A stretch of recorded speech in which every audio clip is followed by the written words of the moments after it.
Welcome to day 5, and I hope you all strive to finalize.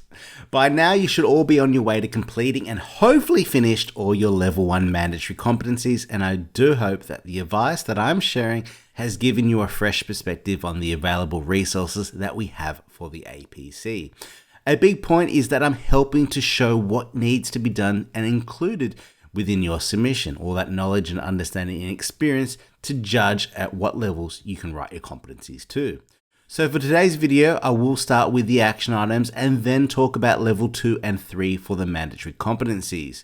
This is going to be a bit of a longer video because I'm including day 5, 6, and 7. For the first action, we want to go back to the case study. Now, we're not writing it yet, but hopefully you have given further thoughts about what project you should be doing, spoken to your counselor, and then choosing it. But I know not everyone has done it, so after you have given it some personal thought and tallied up and decided which one appears better to write, you want to gather that information so when you start writing in week 3, you have everything at hand. So depending on the project and information available to you, you want to gather all the pictures, plans, schedules, tables, reports, proposal, work orders, anything that can help you write this, as this information is going to be very relevant, which can help you create a little bit more detail when writing about it. I always get asked, why pictures and plans and schedules? Well, the old saying goes, a picture is worth 1,000 words, and that holds true for the case study. 3,000 words is not a lot, and typically I've observed that 3,000 words and getting it under that is the challenge. So using a picture to reference instead of detailing and describing it out will help you better explain the elements of the case study and will help you better execute your submission. I would also recommend that you seek the permission from your employer or client that they are happy for you to write about the project. Remember, we have a strict code of conduct and the information that you write about will only be used for the assessment purposes. If you can't get approval, you are welcome to omit, black out, remove key bits of information that will make the project unidentifiable. More on this can be found in your case study template and also on page 16 of the APC Candidate Guide. Now, it's about level 2s and 3 competencies. As a reminder, the assessors at this level are looking at a detailed explanation. RICS assessors are looking for that you have the evidence that you can do the relevant job at the required level. So it's important that you interpret them within the context of your own area of practice and specialism and geography. Typically, assessors want to see that for level 2, the range of experience you have achieved and included has real-life projects and processes. For level 3, a detailed statement giving advice to include real-life projects and processes, examples where you have given advice. You will, for the mandatory, write approximately 100 words for level 2 and 150 for level 3. It's not a lot, so keeping your responses short, sharp, clear and concise and professionally written is important. You can have more details about this on page 7 and 14 of your candidate guide. So let's get started for the level 2s. You have 4 to write and the focus is that you want to make it clear and concise. So let's create a checklist out of the levels, and the example that I'll be using today is health and safety again to give some context to the progression, and key things that you want to really take away from this is the statement to include a range of experience that you have achieved and include real life projects and processes. So apply evidence of practical application of health and safety issues and the requirements for compliance in the area of practice. Examples of activity and knowledge could comprise would be obtaining formal health and safety qualifications, including first aid, or a nationally recognized qualification. You could also write about being involved on specific roles and responsibilities. You could also talk about being involved in specific health and safety audits and reviews, or reviewing health and safety proposals as a part of the contractor's tender.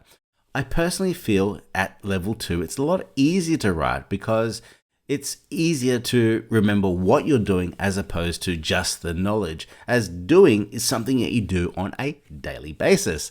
Now, let's think about what you did, what steps you followed, what you implemented, and things that you can obviously write about. This could be, when on inspection, I always refer to and are familiar with the protocols. I always visit the site office and check in. Always log time, dates, and include mobile GPS tracking. I've used PPE, steel cap boots, high-vis gear when on site. I comply with CDM regulations by always doing XYZ. Carry out a desktop study to the site prior to inspection. I do this X to avoid doing Y to minimize Z. To note, the example submissions are great to review once again, but you will find from the examples that the structure is different. But all of these are correct, as everyone's submission will be different as you're detailing it from your own experiences. So I've got 3 examples of which you could write from 3 different pathways. The first one is from a QS submission. Now I'll give you some time to have a quick read of it, since you probably are sick of my voice, but have a quick read of it and see if you spot anything. What we can see straight away is the phrases. I undertake, I have, I was responsible for, I helped investigate, or showing action of doing. The next is multiple examples of doing. We can also see a process. What you should also notice is touches perfectly towards the checklist we made.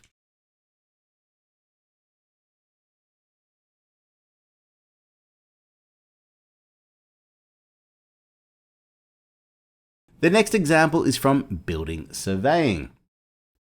Phrases, having, carried out, I had to, I also instructed, and there's multiple examples of doing. We can also see a process and reasoning behind the processes. What you should also notice is the use of words and processes from the checklist, being involved with specific roles and responsibilities, and one from a valuation. So phrases, when attending, I always ensure, I always, when inspecting, I ensure, when inspecting. Examples of activities we are seeing. From here, we can see processes used, reference to in context of the area of work, and obviously applied evidence as well. You would notice as you are limited to the words, but you are all writing it different, but it's all carrying the same message. I can do it. I have done it, and this is what I do and the processes I follow in context of my area of work.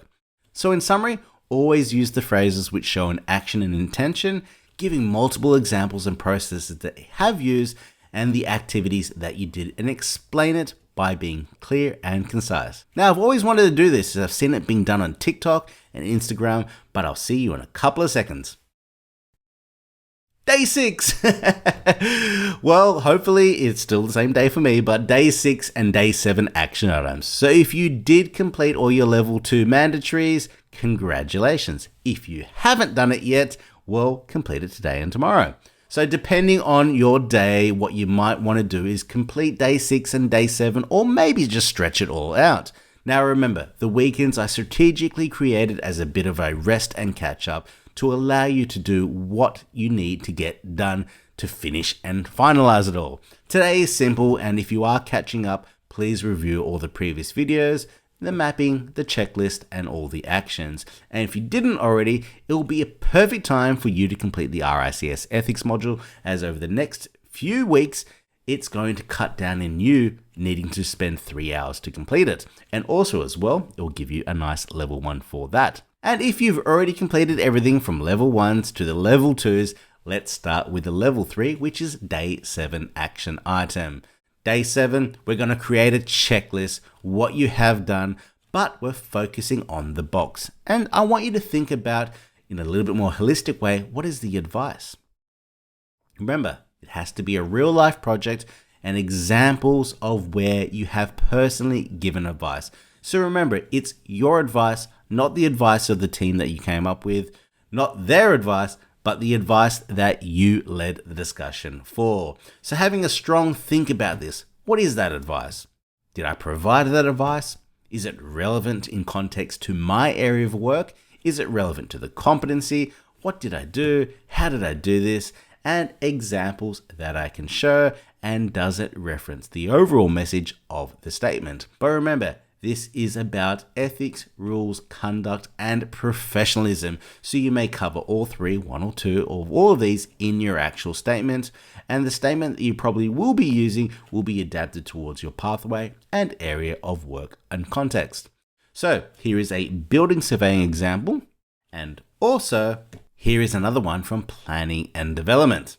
Now, I'm not personally going to be reading this out in full, but as you can probably see, other phrases such as I've advised or I provided advice, you could also say something along the lines towards I identified and advised and recommended, or I recommended and advise. We can then see what that advice was.